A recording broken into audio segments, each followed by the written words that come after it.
Freddy Heineken llegó a ser uno de los hombres más ricos en Europa al convertir a la cervecería de su familia en un emporio multimillonario.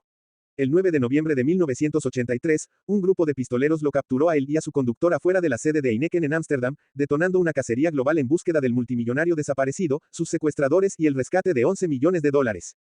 La voz de Freddy Heineken se quebraba en la grabadora que alguien colocó en la bocina de un teléfono de monedas. Este es el búho, está listo el rescate, y el ratón está listo para su salida inmediata.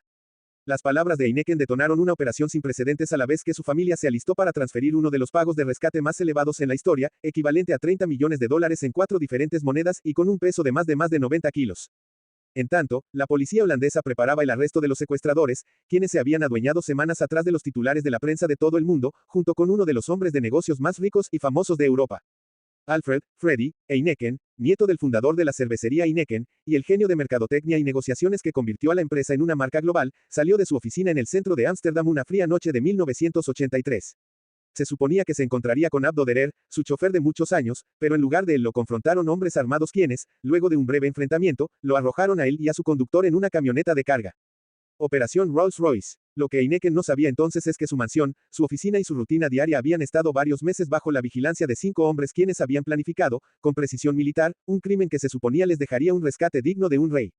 Los hombres que acecharon al multimillonario, con Van Hout, Willem Holleder, Frans Meyer, Jan Boyard y Martin Erkamps, se conocieron de adolescentes y adultos jóvenes en un miserable barrio de la capital holandesa.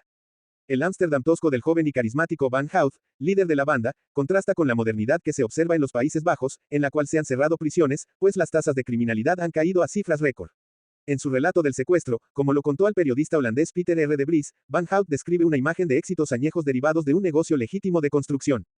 Le cuenta de contratos por propiedades en los que utilizó prácticas de puño duro contra los precaristas que vivían en edificios, así como otras acciones que resultaban en roces con la ley. Van Hout asegura que la banda comenzó a buscar un golpe de más alto perfil cuando una crisis económica le pegó a sus pasiones por los autos de lujo, los caballos de carreras y sus juergas. La policía holandesa, sin embargo, sospechaba que los contratos comerciales de Van Hout eran una fachada para el involucramiento de la banda en una serie de robos a mano armada no resueltos. Antes del secuestro de Heineken, Holanda había casi escapado de una epidemia que azotó Europa, en la década previa de secuestros de alto nivel motivados por el lucro y la política. Pero Van Hout y su banda comenzaron a peinar la sociedad y las páginas financieras de la prensa en búsqueda de blancos. Habíamos establecido algunos principios. En primer lugar, todo este golpe tenía que ser un jonrón con la casa llena. Era algo que nos tenía que rendir para toda la vida, y con ello no quiero decir una vida en la cárcel. La víctima tenía que ser alguien por quien se pagara rápido un elevado rescate, dijo Van Hout. Heineken, un capitán de industria holandés, estaba en el radar de la banda por varias razones, más allá de ser un sucio millonario, refirió Van Hout. El criminal narró de cómo el Mercedes-Benz del magnate robaba sus miradas cuando era niño y que el padre de Holleder había sido un empleado por muchos años de la cervecería, antes de que lo corrieran por mal comportamiento.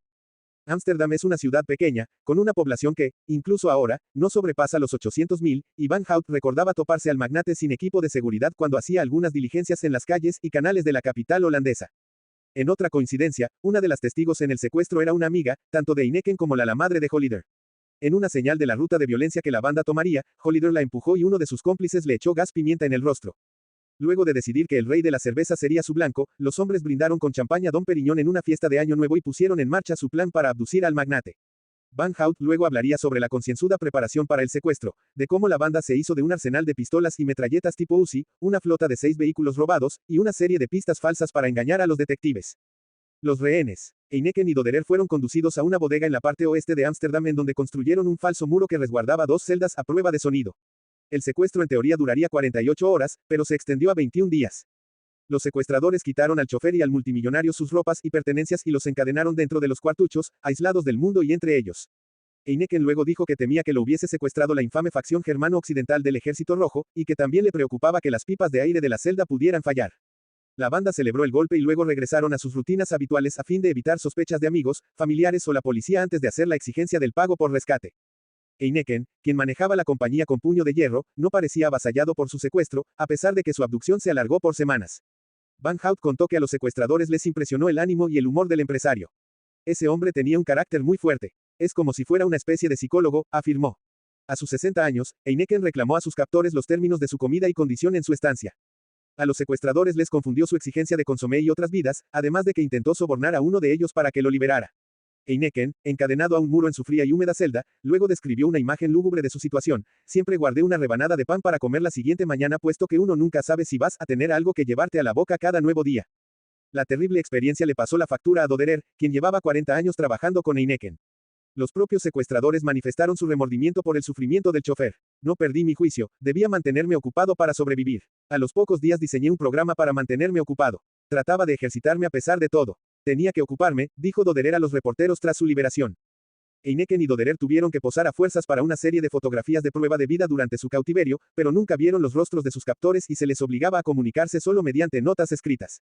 El pago, águila, liebre, ratón, búho. Los secuestradores habían puesto gran atención al detalle en su plan de comunicación para el rescate y en el intercambio de mensajes codificados, así como señuelos, para confundir a los investigadores.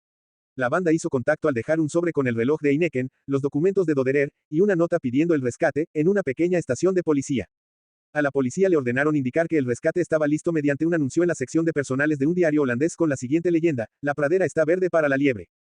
La banda había estudiado cuidadosamente secuestros famosos, como los de Getty y Lindbergh, y elaboraron un plan igual de detallado para la entrega del rescate. Un mensaje grabado de Heineken y Doderer se reprodujo desde un teléfono de monedas para dirigir a la policía al primero de una serie de mensajes enterrados que llevaría a los detectives a un sendero en un campo de este pequeño país. El penúltimo paso era un vehículo con un walkie-talkie a ser usado para guiarlos a un puente en una autopista, en donde se dejaría el rescate en un desagüe. Era un plan casi perfecto. Pero lo frustró una serie de eventos fuera del control de la banda o la policía. Los secuestradores exigían que un oficial de la policía llevara el rescate en una camioneta con marcas de la casa de Heineken en Nordwick, pero la presencia de los reporteros imposibilitó eso. Varios días de silencio siguieron antes de que la banda y los negociadores restablecieran el contacto a través de anuncios codificados en periódicos.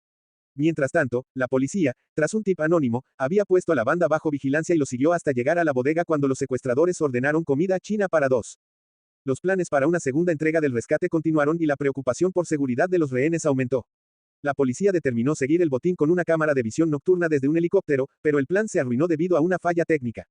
Con los helicópteros zumbando, la banda le indicó por el walkie-talkie al ratón, el policía que manejaba la camioneta con el rescate, que se detuviera en el cruce elevado de una autopista y que depositara el dinero en un desagüe marcado con un cono de tráfico. De acuerdo con el plan, los 5 sacos del correo se deslizaron por el desagüe hasta caer en la plataforma de una pick-up, tras lo cual la banda escapó sin ser vista. Así condujeron a una área boscosa al sureste de Ámsterdam, en donde escondieron el dinero en barriles que luego enterraron. En un giro totalmente a la holandesa, hicieron su posterior escape en bicicletas. El día posterior al pago por el rescate, la banda se dio cuenta de que estaban bajo vigilancia policial y organizaron un encuentro para discutir sus siguientes acciones. Había una división entre ellos: salir de los Países Bajos o quedarse. Meyer estaba decidido a quedarse y Van Hout y Holliday optaron por volar a París. Ellos dos estuvieron prófugos o quedaron en un limbo legal en Francia y el Caribe francés hasta que fueron extraditados y sentenciados por el secuestro en 1987. La policía holandesa, habiendo entregado el rescate y sin una palabra de los secuestradores, allanaron la bodega y, tras una confusión debido al falso muro, descubrieron las celdas escondidas. No podían haber llegado un poco antes, reclamó Heineken a sus rescatadores. La banda se había llevado unos 2.5 millones, casi una cuarta parte del botín, del lugar donde lo ocultaron y luego se salieron del radar. El resto del botín lo encontraron las autoridades luego de que unos caminantes se tropezaron con él.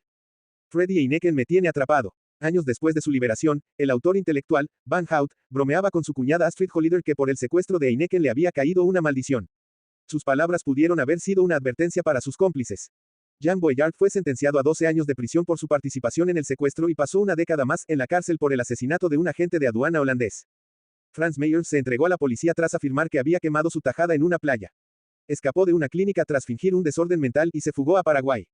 Tras una prolongada batalla legal fue extraditado a Holanda en 2002.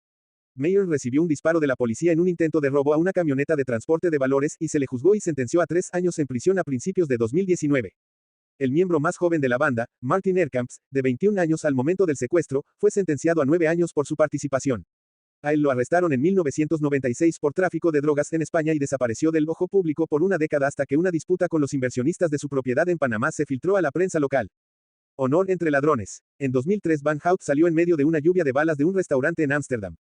Al momento de su muerte, él era una especie de celebridad debido al secuestro y a su vistoso estilo de vida como líder de la Penose, la mafia holandesa, y por haber sobrevivido 2 intentos de asesinato.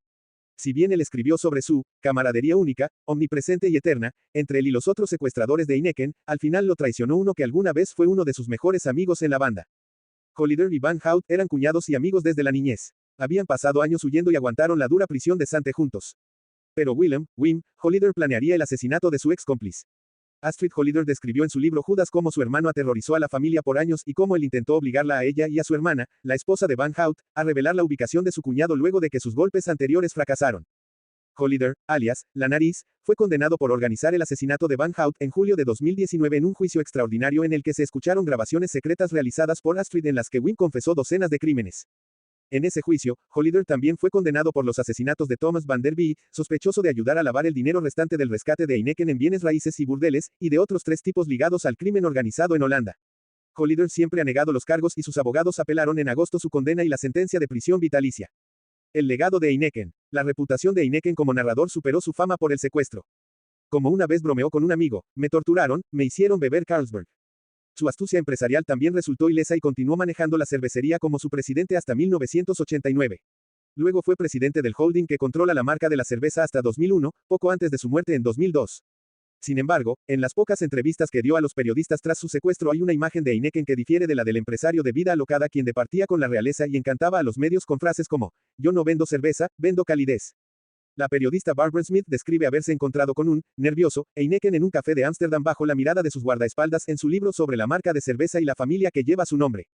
Heineken montó una firma de seguridad personal luego del incidente, integrada por expolicías, con el fin de proteger a su familia y cazar a los secuestradores prófugos.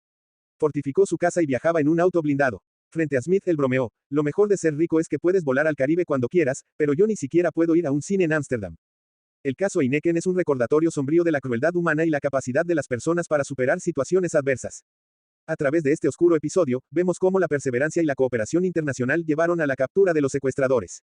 Este caso nos recuerda la importancia de la unidad en la lucha contra el crimen y cómo la determinación de las víctimas y las fuerzas del orden puede prevalecer sobre la adversidad.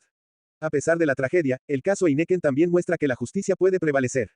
Que la memoria de las víctimas y el esfuerzo conjunto para garantizar la seguridad y la justicia sean nuestro legado. Si te ha gustado el video, no olvides de darle like, de seguirme, compartir y sobre todo, de pasar por mis redes sociales, subo contenido todos los días, nos vemos en la próxima, te quiero.